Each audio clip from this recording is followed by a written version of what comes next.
साथियों नमस्कार और आप देख रहे कांडी बनारसी में आपका स्वागत है।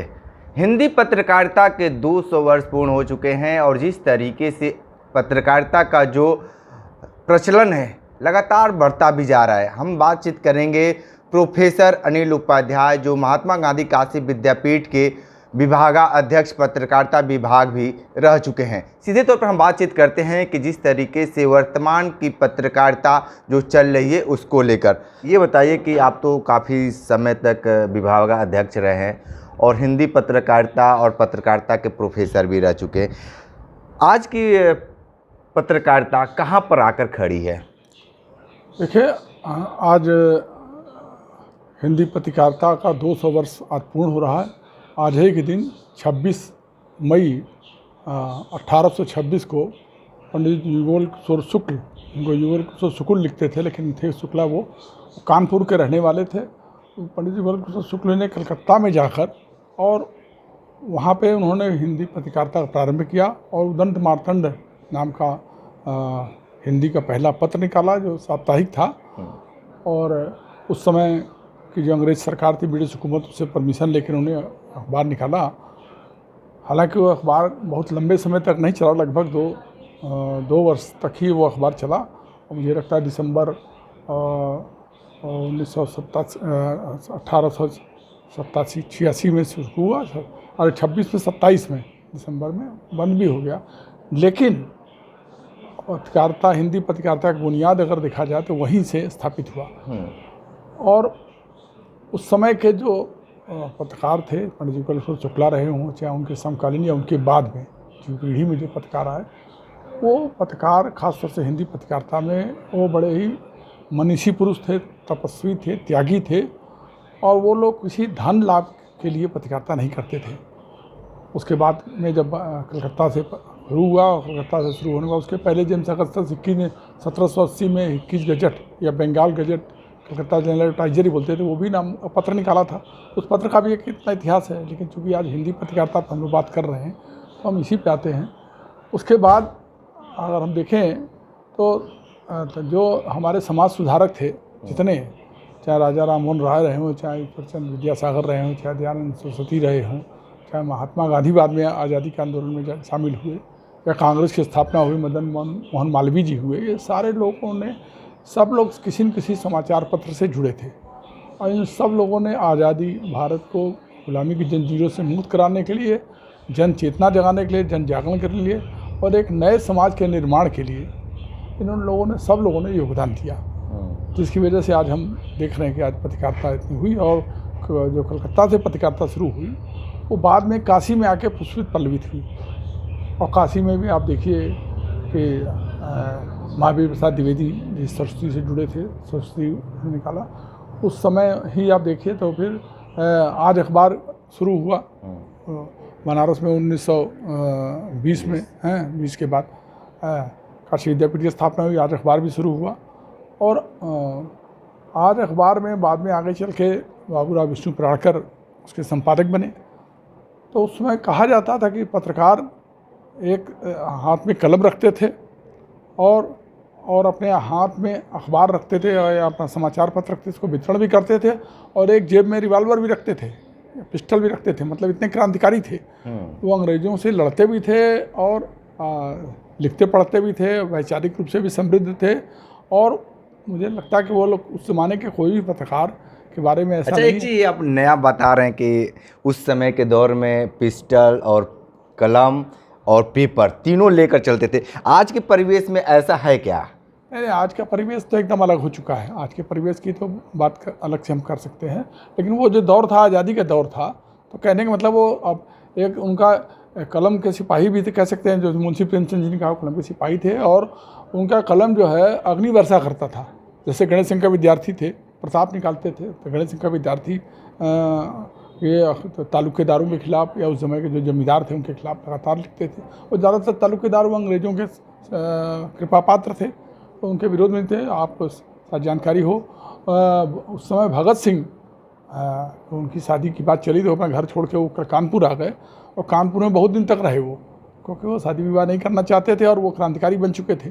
तो भगत सिंह भी बलवंत नाम से लिखा करते थे, कहीं कहीं बलवंत सिंह, कहीं बलवंत नाम से भी लिखते थे। और लोग बताते हैं कि भगत सिंह खुद अखबार बांटने का भी काम करते थे और अखबार में वो भी करते थे, मतलब लिखते भी थे, क्रांतिकारी विचार थे उनके, वो लिखते थे। तो उस समय भगत सिंह जैसे लोग भी पत्रकारिता, जबकि 23 साल की उम्र थी, लेकिन उन्होंने बहुत उस समय भी, उस ज़माने में बहुत कुछ लिखा है उन्होंने। तो वो दौर एक अलग दौर था और उस स्वतंत्रता आंदोलन का दौर था। उस दौर में जो पत्रकारिता थी, या हम जिसको आजकल गांधी युगीन पत्रकारिता भी करते हैं, गांधी का युग शुरू हो चुका था, उस दौर की पत्रकारिता का बहुत ऊंचा स्थान था। और वो हिंदी पत्रकारिता के लिए जो सही असली काम किया गया उसी दौर में किया गया। और उसी दौर में समझ लीजिए कि ये क्या नाम है, माखनलाल चतुर्वेदी जी ने मध्य प्रदेश से अखबार निकाला, कर्मवीर है ना, और चौधरी छोटू राम ने जाट गजट निकाला है, जाट गजट निकालते थे वो हरियाणा पंजाब जो है आज उसी क्षेत्र से। इसके अलावा पयामे आज़ादी निकला, या उर्दू के भी अखबार निकलते थे, हिंदी के भी निकलते थे, और हिंदी के पत्र बहुत से पत्र निकले। गढ़ सिंह का विद्यार्थी का मैंने जो नाम लिया उनका, और आपके मुंशी प्रेमचंद जी भी नौकरी छोड़ के, सरकारी नौकरी छोड़ के आ गए, हंस निकालते थे। उसके बाद मुंशी प्रेमचंद जी भी अंग्रेजी हुकूमत के खिलाफ लिखना शुरू किया उन्होंने भी। तो तमाम लोग, एक जो आपने मैंने बताया कि एक हाथ में कलम भी रहती थी और रिवॉल्वर भी थी, और वो एक पैर उनका जेल में रहता था। बाबूराव विष्णु पढ़कर जेल में चले गए, तो फिर पंडित कमलापति पाठी उनकी जगह पे संपादक कुछ दिन के लिए बने। तो वो बल्कि लोग कहते हैं, तुलना करते हैं कि जो उनकी कलम थी उसी तरह से जैसे पराखा जी की भाषा शैली थी, उसी तरह से कमलापति जी भी लिखते थे। तो उसके बल्कि कभी कभी लोग अंतर नहीं कर पाते थे कि भाई वो जेल में है कि नहीं है। तो वो एक अलग दौर था। बाद में राजनीति में भी आए लोग, राजनीति भी आए, लेकिन राजनीति के साथ साथ उनकी एक वैचारिकी थी, एक सोच थी, और वो एक जज्बा था जो स्वतंत्रता आंदोलन के, समाज के निर्माण का। और आपने जो चर्चा किया आज की पत्रकारिता के संदर्भ में, स्वतंत्रता आंदोलन के दौर में जब द्वितीय विश्व युद्ध शुरू हुआ 1942-44 के बाद, तो सेकेंड वर्ल्ड वॉर के बाद पूरा सिनेरियो पूरी दुनिया का चेंज हुआ। भारत में भी परिवर्तन आया। Bennett and Colman and company था, जैसे टाइम्स ऑफ इंडिया निकलता था, स्टेट्समैन अखबार था, और भी पायनियर अखबार था। ये सारे अखबार अंग्रेज निकालते थे, उनके शेयर थे। लेकिन जब वो भारत से गए तो वो यहाँ अखबार का अपना शेयर यहाँ भारतीय पूंजीपतियों या उद्योगपतियों को बेच के चले गए। स्वाभाविक है, जो उद्योगपति या पूंजीपति अगर पैसा लगाएगा तो व्यापार करेगा। तो थोड़ा सा जो पत्रकारिता जो मिशन थी, वो जो शुरू में मिशन थी, वो धीरे धीरे फैशन हो गई, और बाद में धीरे धीरे वो कमीशन की पत्रकारिता हो गई। या जैसे कहते हैं लोग कि पहले अखबार छपता था और तब बिकता था, और बिक कर छपने लगा, पहले ही बिक जा रहा है, पेज बिक जा रहे हैं, वो बिक जा रहा है, इस तरीके। तो ये जो अवमूल्यन आया, ये बाद में तमाम अवमूल्यन देखने को हमें मिलता है। एक बात बताइए कि आपके दौर में तो हजारों छात्र पत्रकारिता की डिग्री लेकर अपने घर गए होंगे। बहुत सारे लड़के लड़कियां उम्मीद में रहते हैं कि हम क्षेत्र में जाएंगे तो सच दिखाएंगे, लेकिन आज जिस तरीके से जो पत्रकारिता जो चल रही है, लोगों को जो विश्वास है वो लगातार कम होता जा रहा है। टीवी चैनलों से लोग दूर भाग रहे हैं, समाचार पत्रों पे बस एक बार देख रहे हैं, उनके लायक है तो फिर भी वो पेपर न्यूज़पेपर रख देते। ऐसे जो चल रहा है पत्रकारिता और उस समय की पत्रकारिता, अगर दोनों को एक तुलनात्मक अध्ययन किया जाए तो क्या कहेंगे इसको लेकर आप? देखिए, उस समय की जो पत्रकारिता थी, स्वतंत्रता के पहले की, वो पत्रकारिता मूल्यों की पत्रकारिता थी। देश को आज़ाद कराना उनका मिशन था, और सारे लोग, और आधुनिकीकरण इतना नहीं हुआ था। आज का जो पत्रकारिता वो भौतिकवादी युग की पत्रकारिता है, और लोगों की आवश्यकताएं बढ़ गई हैं, आकांक्षाएं ज़रूरत से ज़्यादा बढ़ गई हैं लोगों की। तो अब उस पत्रकारिता, उस समय की पत्रकारिता से बहुत तुलना तो नहीं की जा सकती है, लेकिन हमारे जो नैतिक मूल्य थे उस पत्रकारिता में, वो भी आज भी कायम होने चाहिए।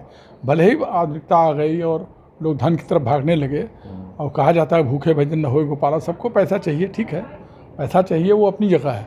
लेकिन पत्रकारिता अगर बिक जाएगी तो सम्मान नहीं होगा। जो सम्मान आज बाबूराव पराड़कर, गर्दे जी, या हम महावीर प्रसाद द्विवेदी, या महामना मदन मोहन मालवीय जैसे लोग की कर रहे हैं सम्मान, वो आज के पत्रकारों को हम सम्मान नहीं कर पाते, उनका सम्मान से नाम नहीं ले पाते हैं। क्योंकि जब वो बिके हुए होंगे और वो केवल सुविधा के लिए अपनी पत्रकारिता करेंगे या धन कमाने के लिए। अब आज बहुत से पत्रकार हैं जो चैनल चला रहे हैं, जिनके बारे में बड़ी चर्चाएं, वो कहने के लिए पत्रकार हैं या चैनल चला रहे हैं, लेकिन वो कहीं न कहीं सरकार के नियंत्रण में है और सरकार के ऊपर आश्रित है, या सरकार के पक्ष में काम कर रहे हैं, या उनकी चाटुकारिता कह लीजिए, कह रहे जो भी कर रहे हैं। और उनके यहाँ लोग बताते हैं कि बड़े बड़े मकान बना रखे हैं, कोठियाँ बना रखे हैं, बड़ी बड़ी कारों में चल रहे हैं, अपने घरों में स्विमिंग पूल तक बना रखे हैं लोग। तो अगर एक पत्रकार के धन के पीछे भागेगा और बड़ी बड़ी गाड़ियों में बैठेगा और पैसे पे, तो वो सही माने में पत्रकारिता नहीं कर पाएगा। पराड़कर जी या और जो लोग पत्रकार थे, उनका बाद का जीवन देखिए, बड़ा कष्ट का था, बड़ा संघर्ष का जीवन था। वो एक कभी खाने को मिलता था, उस समय जो विज्ञापन निकलते थे अखबार के लिए, तो होते थे कि जो लोग पत्रकारिता करने आवे, जिनको एक हाथ में कलम होगी और एक दूसरे दिन इनको जेल भी जाना पड़ेगा, जेल में जाने के लिए तैयार हो वो पत्रकार बनने आवे। तो उस तरीके के लोग पत्रकार आए जो मिशन की भावना लेके आए, ईमानदारी। आज लोग खाली सुविधा देख के जाते हैं कि कितने का पैकेज हमको मिल रहा है, क्या लें। तो केवल ये जो पैकेज की पत्रकारिता है या धन की पत्रकारिता है या वो पत्रकारिता आपको समाज में सम्मान नहीं दिलाएगी। समाज में सम्मान उन्हीं को मिलेगा जो सत्य को उद्घाटित करेंगे, समाज के अंतरात्मा की वाणी बन के सत्य को उद्घाटित करें, सच लिखें, को सच से समझता करें। आज बहुत से लोग पत्रकार, हम लोग बात करते हैं तो कहते हैं कि भाई हम लोग क्या करें, और हमारे जो मालिक हैं, जो अखबारों को निकाल रहे हैं, पूंजीपति, सारा शेयर उनके पास है, पूंजीपति वो मालिक वो बन गए हैं।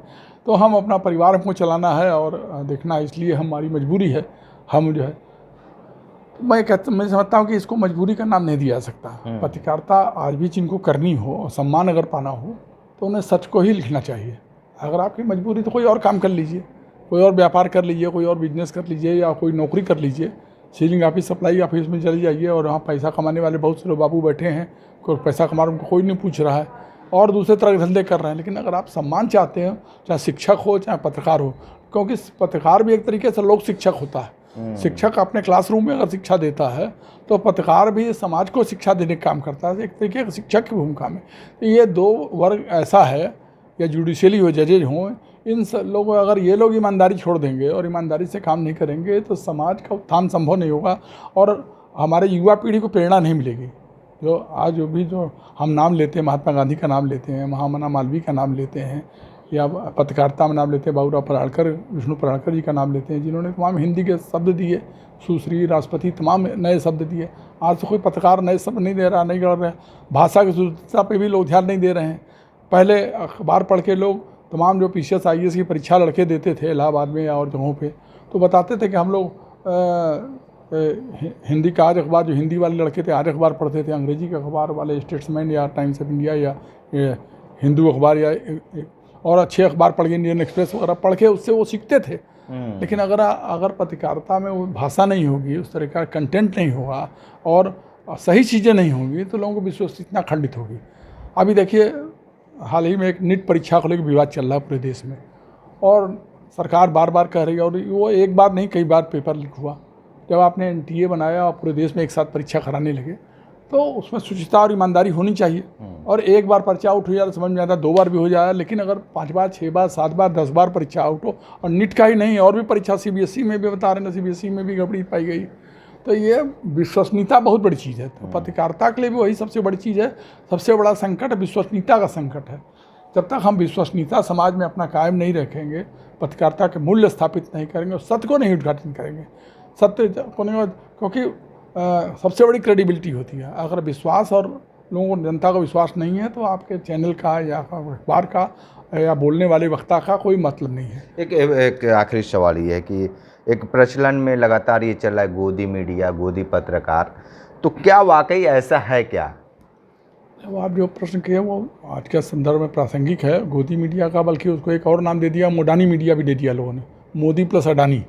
मोदी जी देश के प्रधानमंत्री हैं, अडानी सबसे बड़े पूंजीपति हैं।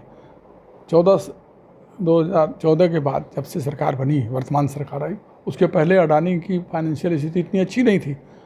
रातों रात उनका व्यापार बढ़ता गया, बिजनेस बढ़ता गया और बहुत से पत्र या पत्रिकाएं या चैनल ऐसे थे जो स्वतंत्र रूप से निकलते थे। प्रायः धीरे धीरे सब चैनल्स के और अखबारों के शेयर सब अडानी, अंबानी या गुजरात के बड़े पूंजीपति या कुछ अन्य पूंजीपतियों के हाथ में चले गए।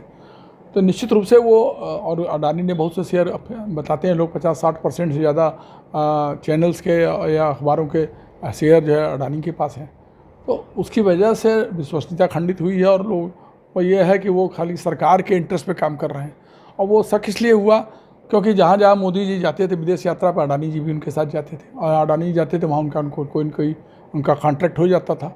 आज अमेरिका को लेकर भी यही विवाद है, क्योंकि केवल ऐसा लोग, प्रतिपक्ष के नेता राहुल गांधी भी यही आरोप लगाते हैं कि अमेरिका जो है केवल अडानी की वजह से हमारे प्रधानमंत्री को दबा रहा है, क्योंकि अडानी के हितों की रक्षा करने के लिए, अपना उनका व्यापार करने के लिए। स्टेफेंस फाइल्स तो अलग है, वो तो ब्लैकमेल कर रहा है इसराइल और अमेरिका, उसकी जो भूमिका अपनी अलग है, वो उसको लेकर भी विवाद है। लेकिन वो जो मेन हो उनका कहना है कि अडानी की वजह से ही, क्योंकि अडानी और वो उन्हीं का मीडिया पे कंट्रोल कर रखा है, इसलिए गोदी मीडिया उसका नाम दे दिया गया कि जो गोद में बैठ के मीडिया पत्रकार करें।